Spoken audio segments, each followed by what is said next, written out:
So, welcome to the first episode of Mom Talk, where we are having real conversations, real talk about momming, parenting, students, kids. I mean, it's momming, and momming ain't easy. Okay, so today, I guess we should introduce ourselves. Also, I'm Pamela Witt of Motivate Moms. And I'm Deja Witt, also of Motivate Moms. Shameless plug. Shameless. Shameless plug. Shameless. That's my mom. So today we are going to talk about fears that you had when I went off to college. I just graduated in May. So you have some questions for me. I do.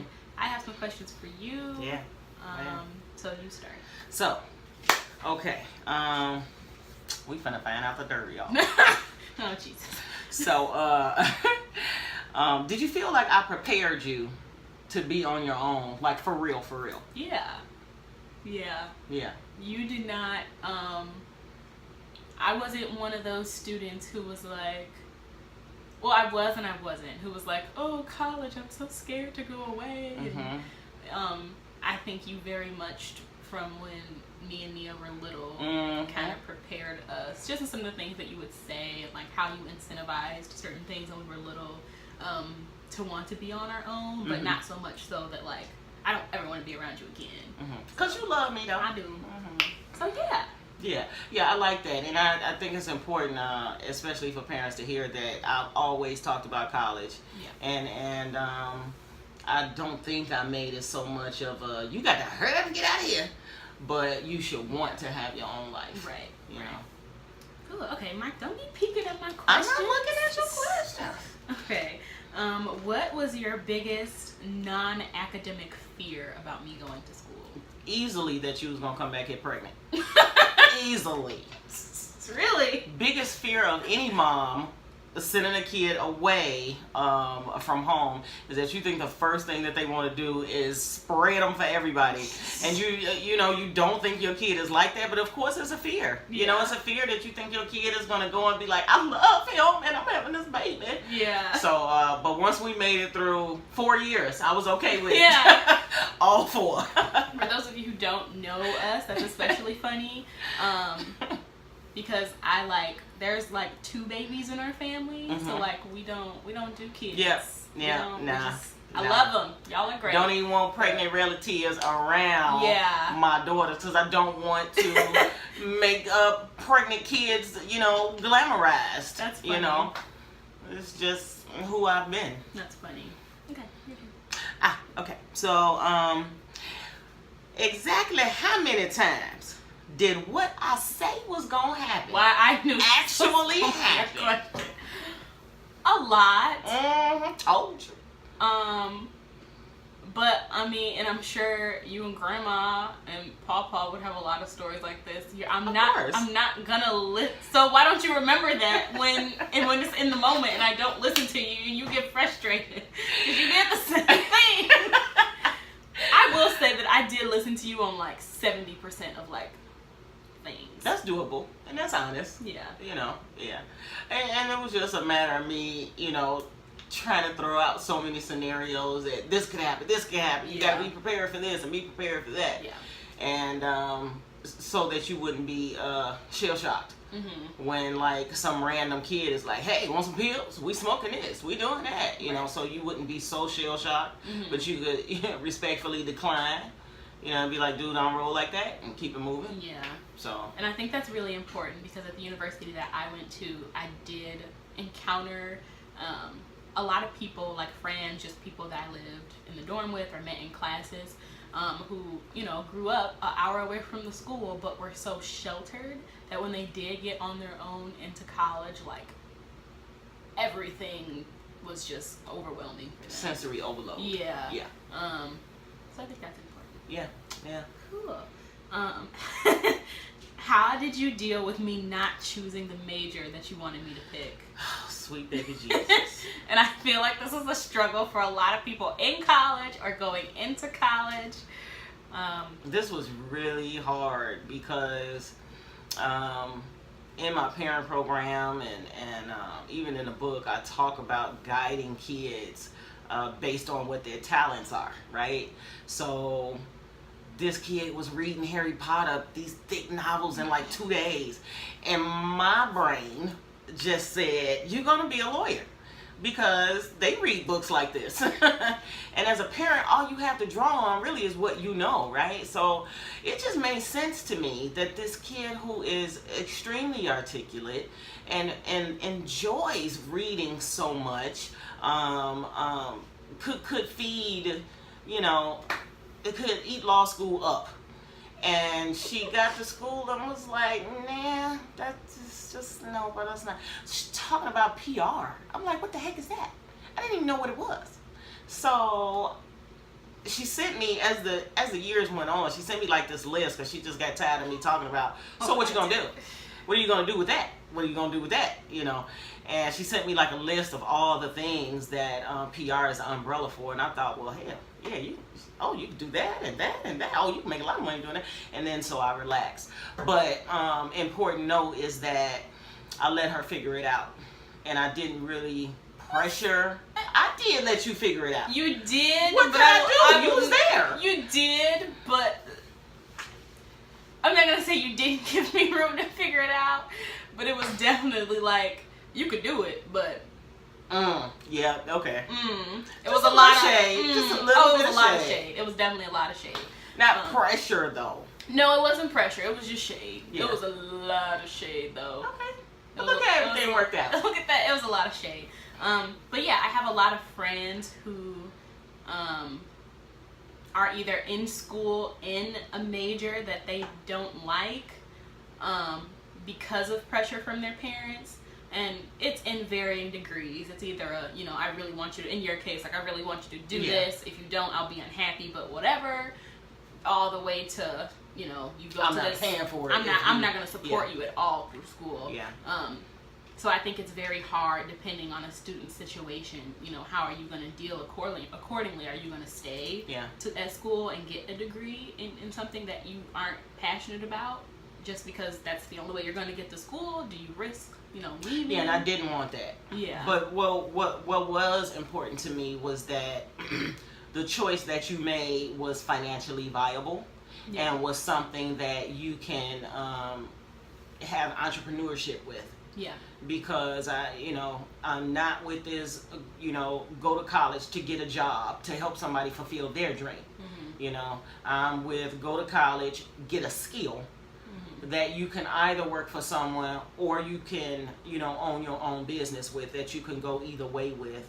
Entrepreneurship is the, hottest ticket in town the last 10, 15 years. So it's got to be something that you can work with both with. Not necessarily what I would have picked. Yeah. But you like it, I love it. Get out here and make some money and and do you. Yeah. Cool. Your turn, right? Okay, so did it feel like college was a bigger high school?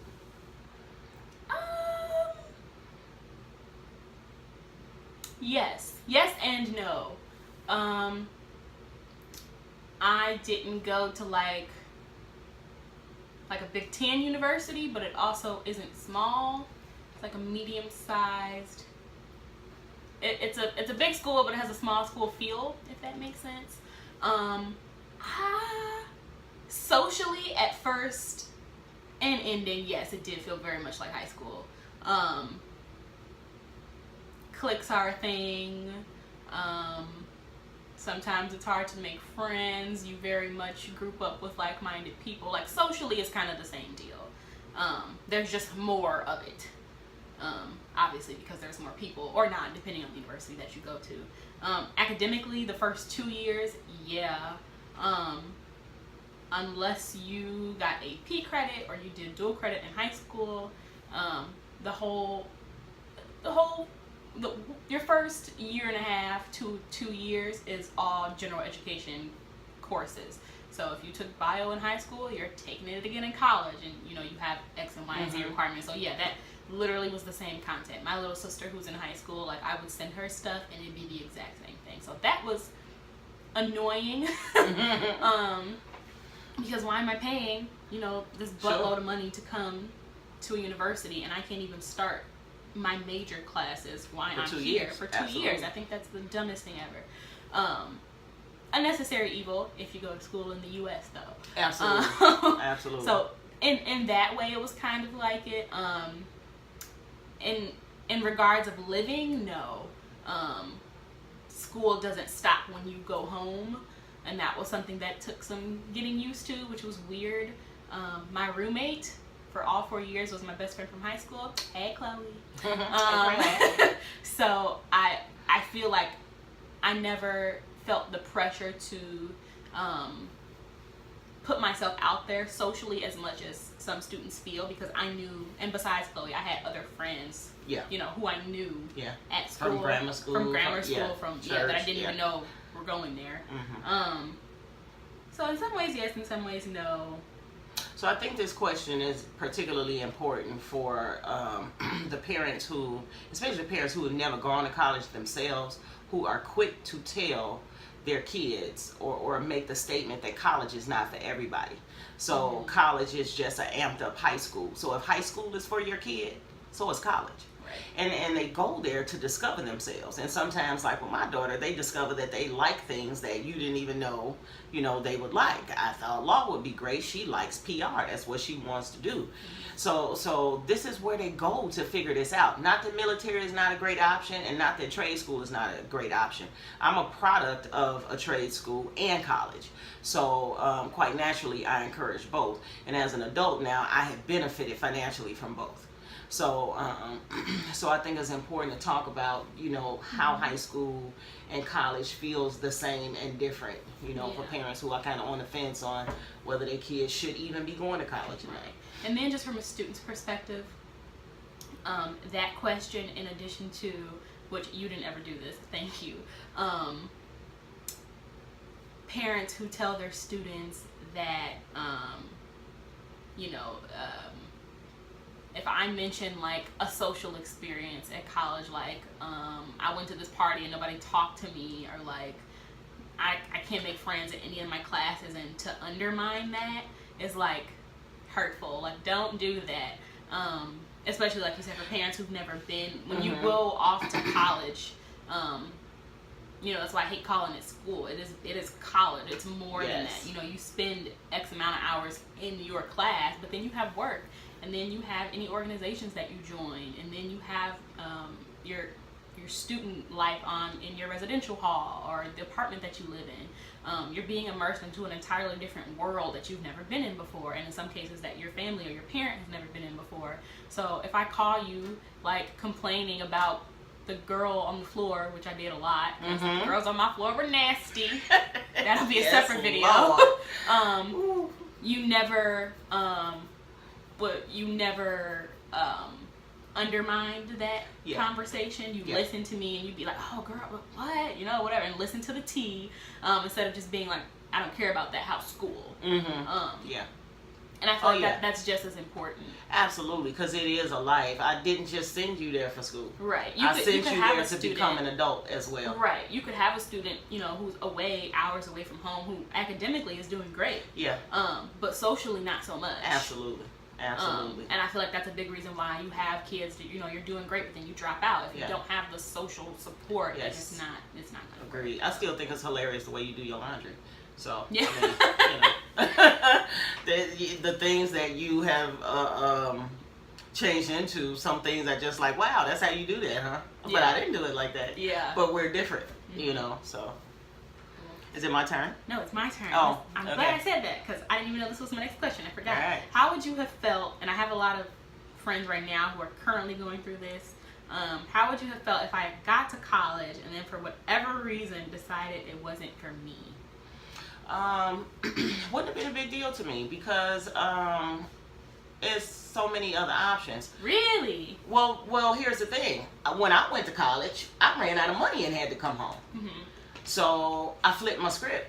I grabbed a trade real quick and bam, started living life. Right. So ultimately, as a parent, my goal was just that you find something that you want to do, be self-sufficient with it, and have a functional life. So if you had said, hey mom, I'm not gonna make it down here, I don't like it, or school ain't for me. See, if you go and then come back and say school ain't for me, then I can say, okay, you gave it a shot. Right.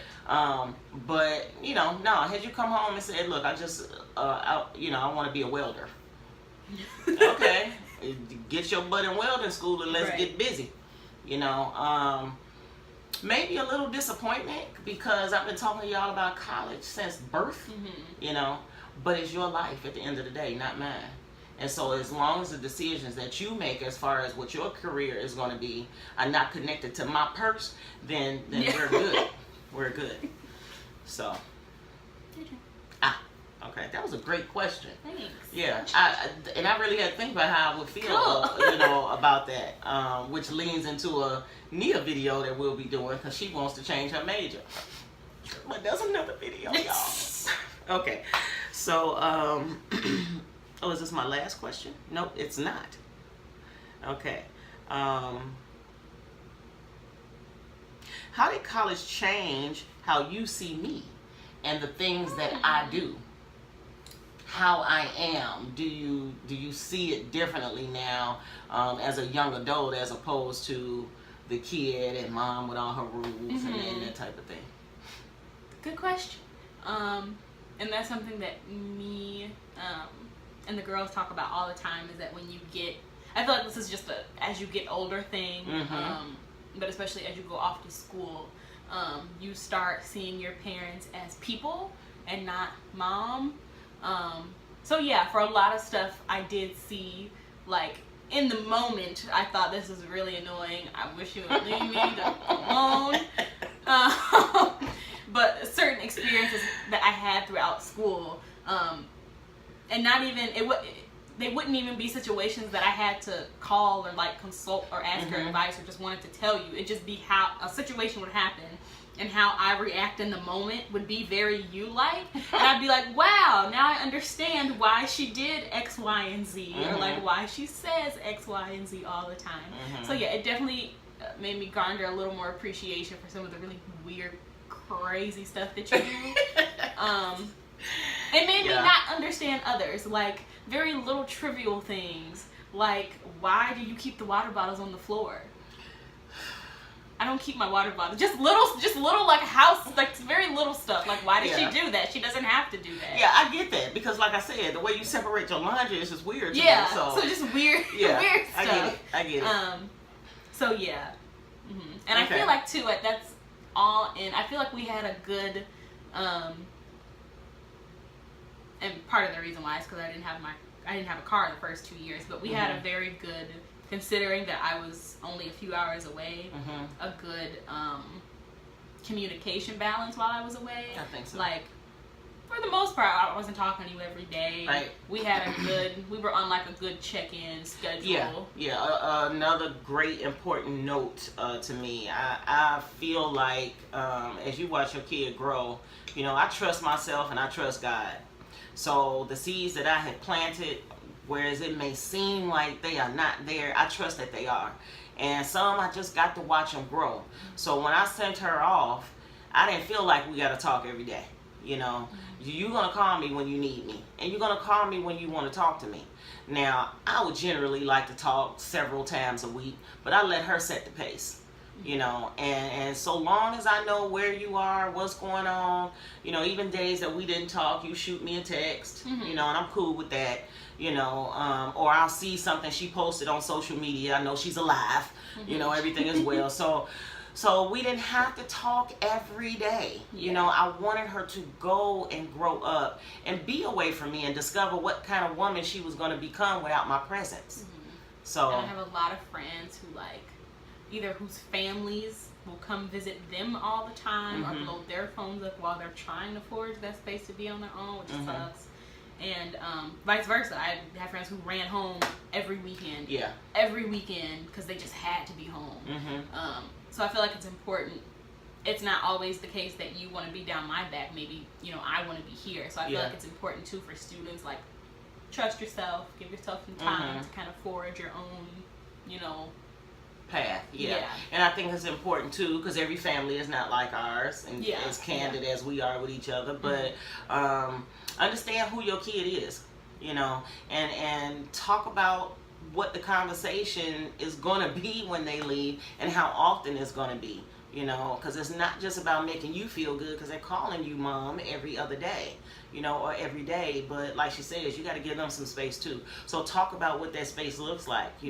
Maybe we'll talk every Sunday. Maybe we'll talk Wednesdays and Sundays, or, what's too much for you? What's not enough for me? Talk about it. Make it a conversation. Cool. Is it your turn? Yeah, it is. And this is for students who are, I know for my particular situation, I wanted to work in school. I know some students don't, or they have to. Would you have been okay with me not working in college? Absolutely not. Mm-hmm. I knew the answer to that. And I'll tell you why. And it wasn't because you was making no boatload of money. No, I was not. But that's about teaching responsibility. Mm-hmm. And so I had to work when your dad got sick. Mm-hmm. While I was still running back and forth to the hospital all day, every day. I still had to work. Right. My life now, running 2 different businesses and being a student again. You will still have to work. Mm-hmm. Regardless of the things that are happening in your life. It's just a fact of life, and you have to be able to turn work on, get it done, be polite at work, do whatever it is you have to do at your job, and then you can go back to dealing with your life. So making you work while being a student, and at the same time being completely immersed in a whole new lifestyle. Mm-hmm. Now when you come out here in the real world, to work a 9 to 5 or to start your own business is going to be a breeze. Right. Because you have navigated so much. Mm-hmm. All at one time.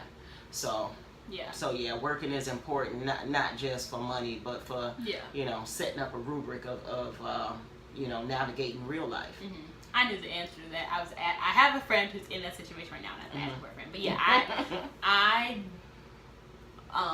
when we went to orientation, like the first day, I signed up for a job. Yeah, I was salty because I wasn't sure I wanted you to work yet. Yeah, no, I was let's do one semester and then see. Give me a job before I register for these classes, because, like you said, I feel in addition to, I wanted my own money in my pocket. I didn't want to have to call you every 5 minutes. If I want to go buy a new outfit, which I can finally do without asking you for the car or anything, I can get on the bus and just go. I want to have $20 in my pocket so I can go to Charlotte Russe and buy something that I don't need. Yeah. But in addition to that, as I got the job and another job and whatever, it is more than money. It does teach you responsibility. You're going to college to prepare to get a job.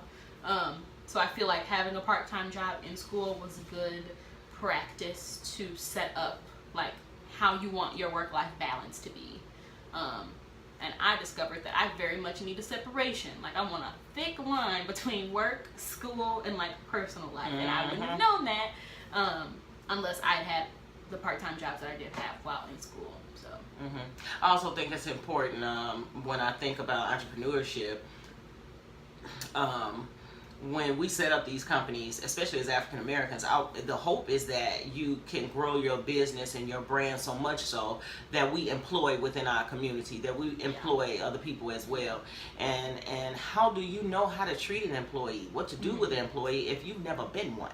Right. So I think when you talk about entrepreneurship, it's not just about you, your little company, and you making money, and it's all you. It's about setting it up where we can then extend and employ people until they want to go on into entrepreneurship or further in their education or whatever it is. But we have to really start leaning our businesses into so much productivity that we need to employ others. And the best way to be a good boss entrepreneur is to have been an employee, and knowing how that side of the fence feels like. Yeah. So. Okay, I think that's. Do you have one more? I think that's all we have time for. Okay, well, you kind of answered this, but I'll go on and do it just to seal the deal.